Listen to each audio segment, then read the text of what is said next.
Bonjour à toutes et à tous et bienvenue sur cette chaîne pour cette deuxième vidéo littérature. Aujourd'hui, on va parler de genre de l'imaginaire, la SFFF, science-fiction, fantasy, fantastique. Et rapidement, s'il vous plaît, on n'est pas là pour se taper un cours de littérature. Si t'es sur cette vidéo, c'est que t'es comme moi, tu te demandes quelle est la différence entre ces trois genres, donc science-fiction, fantasy, fantastique. Tu te demandes ce qu'ils ont en commun et ce qui les distingue. Eh bien ça tombe bien, moi aussi. Reste avec moi pour tout savoir.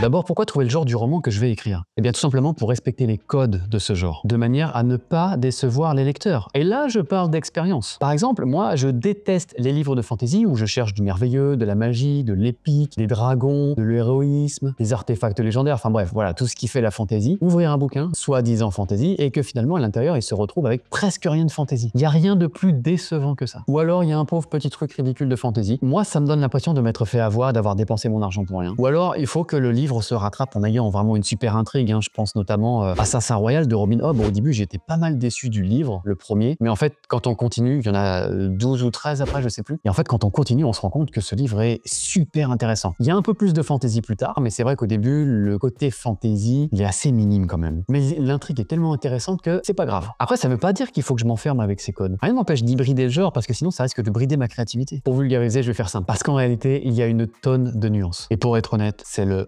bordel. Le tout premier de SFFF, il y a science-fiction.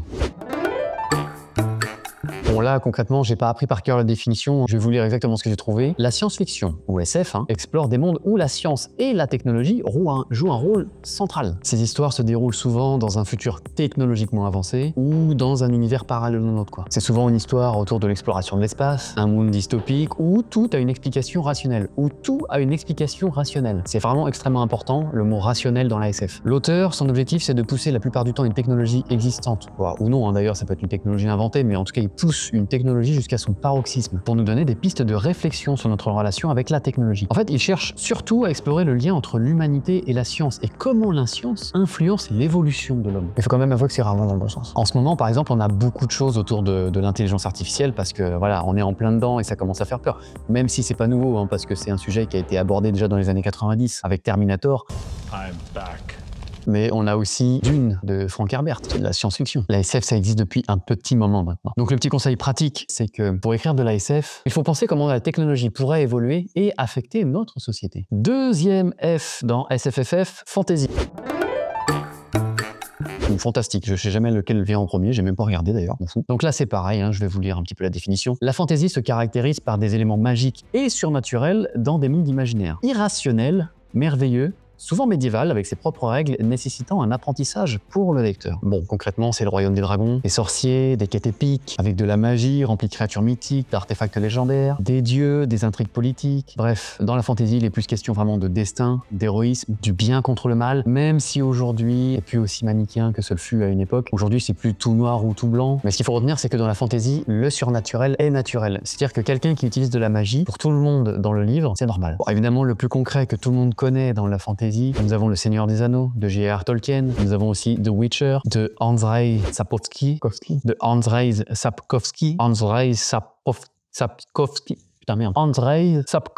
désolé. Ou encore, évidemment, Game of Thrones de R.R. Martin. Avant de passer à la définition du genre suivant, si tu apprends quelque chose dans cette vidéo, n'hésite pas à aimer cette vidéo, à la partager, à t'abonner et à lâcher un commentaire, notamment pour me dire quel est ton genre préféré à toi. Le troisième F dans SFFF, c'est pour moi le fantastique.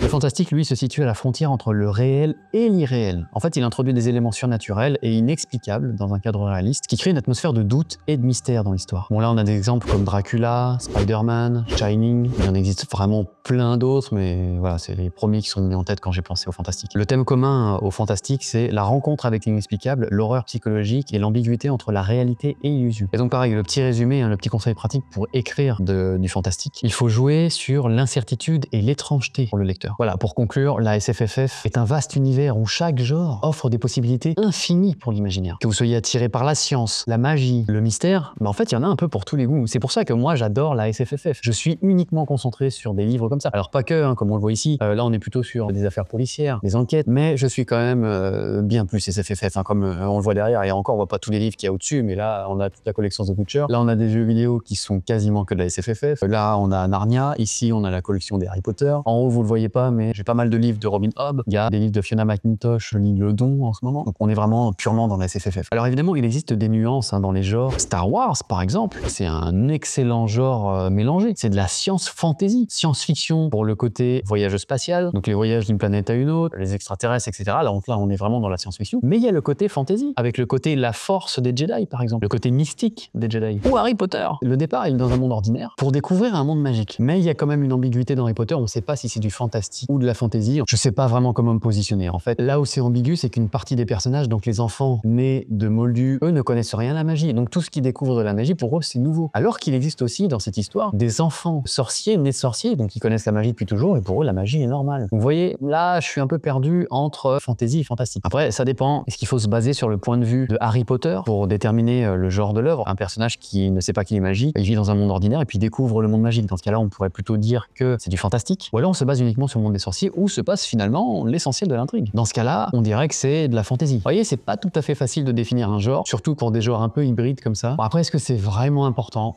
Je sais pas. Du moment que, au moins, il s'identifie bien dans la SFFF. Disons qu'on sait pas tout à fait définir si c'est fantastique ou fantasy, mais on sait que c'est de la SFFF.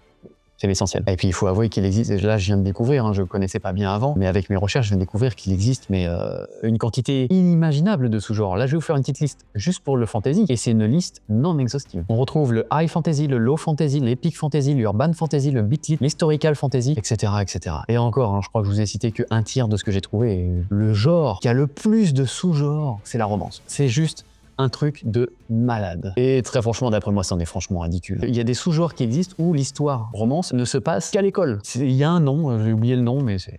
Bon, bref. Pour être honnête, je pense que la multitude de sous-genres a surtout été créée pour aider certains livres à sortir un peu du lot, pour mettre un peu en avant certains romans, parce qu'il y a tellement de sorties de romances, je dirais pas tous les jours, mais tellement régulièrement. La romance, c'est les livres qui sont le plus vendus en France. Ils ont une grosse part de marché. En fait, il en sort très régulièrement. Et pour faire sortir un livre un peu du lot, je pense qu'il y en a qui ont créé des sous-genres, parce que c'est tout à fait nouveau, et donc ça peut faire un peu le buzz, peut-être. Parce qu'en vrai, moi, personnellement, je m'en fous un petit peu du sous-genre. Moi, si j'ai besoin d'un livre, je vais regarder sur Internet ou je vais en bibliothèque, je regarde les commentaires sur Internet, je lis le synopsis derrière, je lis les premières pages, voir s'il peut potentiellement me plaire, et puis voilà. Je regarde beaucoup la couverture aussi, j'aime bien voir la tranche. Pas la tranche, ça là, ça s'appelle pas la tranche, on est d'accord. J'ai complètement oublié comment ça s'appelle parce que je suis un gros ignare, en fait, je suis un gros débile. Mais je vous l'affiche à l'écran tout de suite. Personnellement, là, sans avoir vraiment encore défini mon histoire, parce que je me suis pas encore lancé dans l'écriture, mais je l'ai en tête, un peu l'intrigue et puis surtout l'univers, je dirais que c'est quand même mon livre se mettrait plus dans la fantasy, je pense. Je crois. Peut-être. Bien que le fantastique pourrait le caractériser un peu. Bon. Si je rationalise, la grande majorité de mon roman se déroule dans un monde où la magie a cours, où les créatures fantastiques existent. Il y a des dieux aussi, il y a une notion d'épique aussi, il y a des artefacts légendaires aussi. Il y a des créatures mythiques, je l'ai déjà dit. Ouais, pour l'instant, je dirais quand même que c'est plus de la fantaisie. Mais je sais pas encore. Pourquoi je me prends la tête comme ça? Parce que savoir ça, ça va me permettre de coller au code, comme je le disais en début de vidéo. Et donc, en répondant au code, je réponds aux besoins du lecteur. Tout en prenant des libertés, comme on l'a dit aussi, on n'est pas obligé de coller au code pur. Disons qu'il y a des grands codes qu'il faut retrouver, des grandes lignes qu'il faut retrouver pour respecter son genre, mais il est aussi possible de modifier certaines choses. Voilà, la littérature peut se réinventer. Je dis pas que je vais réinventer la littérature. C'est pas dit que moi, je vais pas coller absolument à tous les codes, mais en tout cas, je pense qu'on peut jouer un petit peu avec les codes du genre. Mais attention, je me rends bien compte qu'il faut pas que je confonde code et cliché. Dans la fantasy, le cliché par excellence, c'est souvent un jeune fermier perdu dans le trou du cul du monde qui soudain croise la route d'un magicien mystérieux, souvent vieux, et que ce dernier lui sort une prophétie dont il est le héros. Et là, tout d'un coup, le jeune fermier, juste bon à traire les vaches, y a rien contre ça, j'adore le lait, c'est en moins de 2 jours manipuler une épée de 5-6 kilos et tu des monstres, souvent des orques, des gobelins, qui, eux, s'entraînent à tuer depuis toujours. Le méchant, il est méchant parce qu'il est méchant depuis toujours, et le héros a le cœur pur sans raison particulière. Si le roman n'est pas écrit exprès comme un cliché pour nous faire rire, sinon c'est ennuyeux et même malaisant. Et j'en ai lu certains comme ça, avec des clichés monstrueux, c'était catastrophique. En plus, c'était pas très bien écrit, il y avait pas mal de choses qui n'allaient pas. On en reparlera dans les vidéos d'après, parce que maintenant que j'ai des notions précises, je sais repérer certaines choses par rapport à pas mal de recherches que j'ai fait. Voilà, je sais identifier certaines choses qui me gênaient déjà à l'époque, mais j'avais pas les mots pour le dire. Donc ne pas confondre quoi des clichés. Et puis ensuite, connaître mon genre, ça va me permettre de cibler la bonne maison d'édition ou les bonnes maisons d'édition. Si je souhaite aller en maison d'édition, je sais pas encore. J'ai pas encore assez fouillé le sujet pour savoir si je dois aller en maison d'édition ou en auto-édition. C'est vrai que je penche naturellement plus pour la maison d'édition. Je pense un petit peu comme tous les auteurs de base, mais peut-être que l'auto-édition ça peut être bref. Ça va me permettre de mieux cibler les maisons d'édition, parce que si dans mon livre il y a très peu de romance ou juste un petit pet de romance, mais que c'est de la pure fantaisie que j'envoie ça à une maison de romance, ils vont lire le synopsis et ce sera ciao, poubelle. Je te remercie d'avoir regardé cette vidéo jusqu'au bout. Si tu as appris quelque chose dans cette vidéo comme moi j'ai appris durant mes recherches, dans ce cas-là, n'hésite pas à aimer cette vidéo, à commenter cette vidéo, à la partager et surtout abonne-toi si tu veux rien rater puisque là il y aura encore plein de vidéos sur mon aventure de l'écriture. Je te le rappelle, je suis entièrement débutant dans l'écriture et je vais me lancer là bientôt dans l'écriture de mon premier roman. Donc là on est dans la phase de recherche. Donc abonne-toi pour en apprendre un peu plus dans les prochaines vidéos avec moi. Et tu trouveras d'autres vidéos juste ici. Là. Là. Là. Là. Voilà. Allez, je te dis à très vite. Ou pas. C'est comme tu veux.